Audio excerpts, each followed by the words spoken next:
Hello, good afternoon. Hello. I am here to test my player's racket. Yes, please. Please hand me the racket. Thank you. What's the player's name? Gauzy Simon. And he is from France. Yeah, he's French And player. do you know his back number, just Yes, by chance? 13. It's 13. Yeah. Okay. What we'll check first is the supplier name and the brand name of the rubber in order to see that it's legal and admitted. So this is supplier Yasaka, and this is the brand name Raxa 7. Fortunately, we have the ITTF numbers on it, so this means I just may collect the numbers. That's 83007, and the same on the black side. That's fine.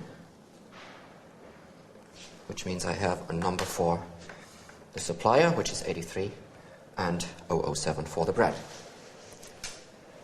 Just a quick check. What that is the this? supplier and brand is on the list of authorized racket coverings, shortly known as the LARC. So, and we just check if 83.007 is in. Because, as you probably know, only those rubbers are admitted which are on the actual rubbers list. So it's 83 for Yasaka, and here we have the 007 for Raxa 7. That's fine. Okay. So, brand and supplier is legal.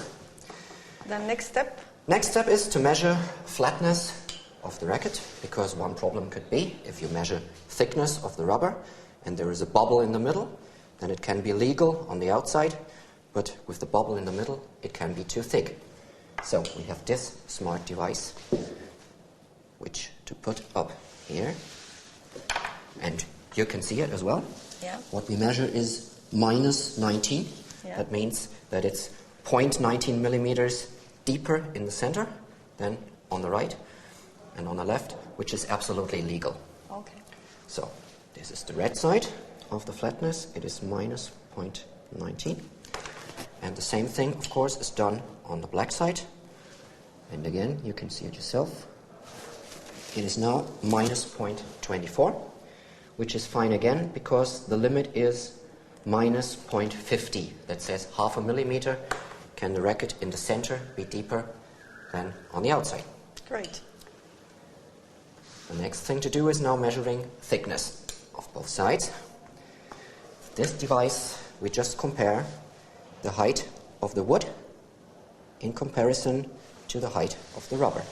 It's just measuring the difference of the two heights from this pin sitting on the wood here and these two positioned on the rubber. The difference, as we can see here, for you, it's 382.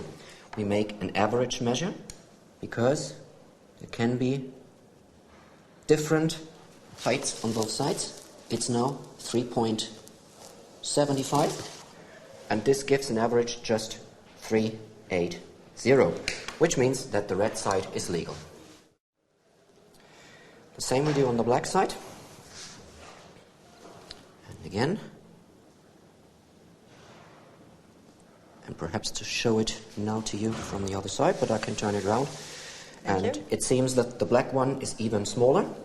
It gives you 3.52 on the one side, and we do the same on the other side, which gives us 3.72.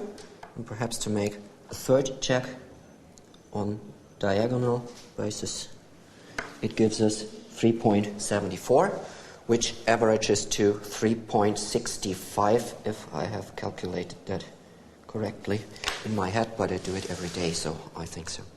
This means that the rubbers by themselves are not too thick, they have the correct brand, and they are flat, so the rubbers by themselves are legal. What is a thickness measurement which is not allowed? The limit is 4.0, that's set in the rules of table tennis. You see 4.0, that's one digit. Yeah. We are measuring two digits. Yeah. This means everything up to 4.04 is rounded down statistically to 4.0 and would be okay. Yeah. And everything that is 4.05 and above is illegal. Okay. Thank you for the information. So, we have seen that the rubber is legal on both sides. It is not too thick and it is flat, and the brands are legal. The next thing is one of the biggest topics that we have in table tennis right now. It's volatile organic compounds, which means things going in the air, gas, glue, rubber cleaner, anything else. And with this device, we are measuring that. This is called RAE, R-A-E. It's what the boys from the chemistry say, it's a photoionization detector. That means the gas is becoming electronically charged and produces a current from one point to another. And you can measure in parts per million what the gas is that we get out of here. The rules say that the measurement will be 20 seconds for each rubber. We have a background level at first. This is 0.0 at the moment, indicating that no gas is in the room. And we only measure the difference for 20 seconds.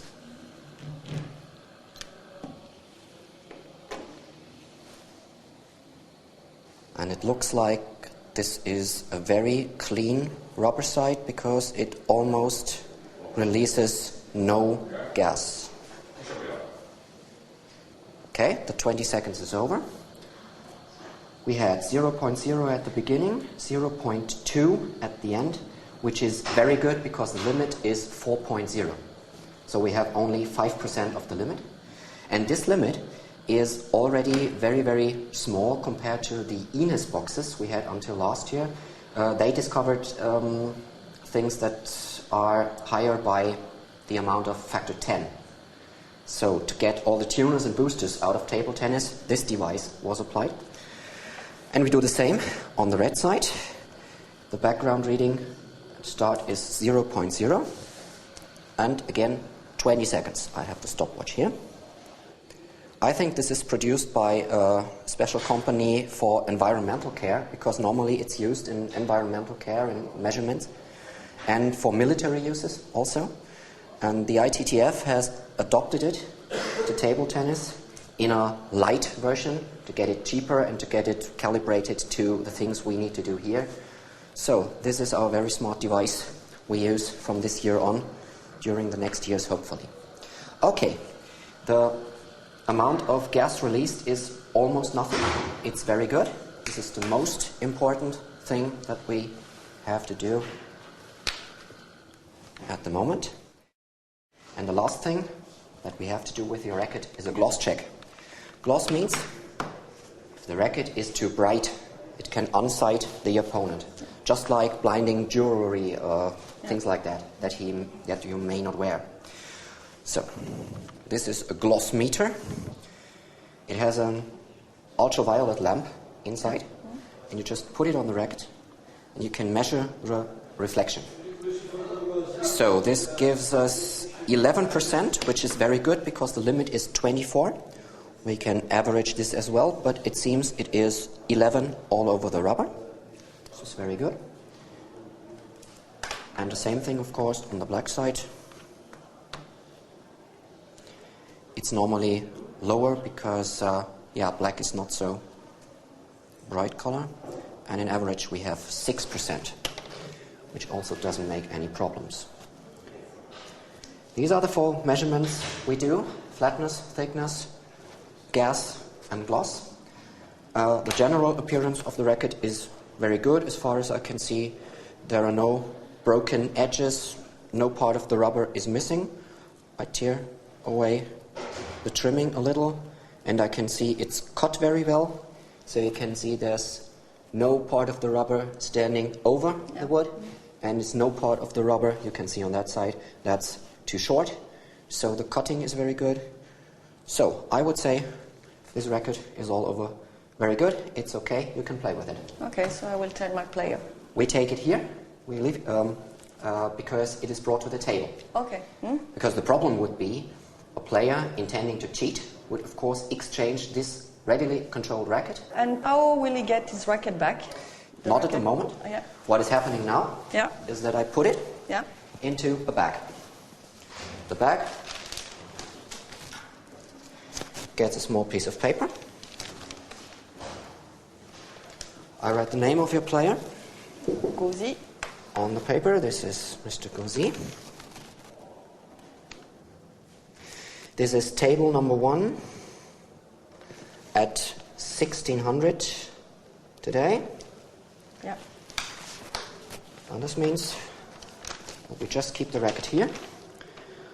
And one of our team will then bring it to the umpires, together with your opponent's racket, of course. Okay. And it will be handed to your player directly at the table at match start. Okay. That's it. Okay. We're done. Thank you very much. Thank you very much. Bye-bye. Good luck for the rest. Thank you. Bye-bye. Bye.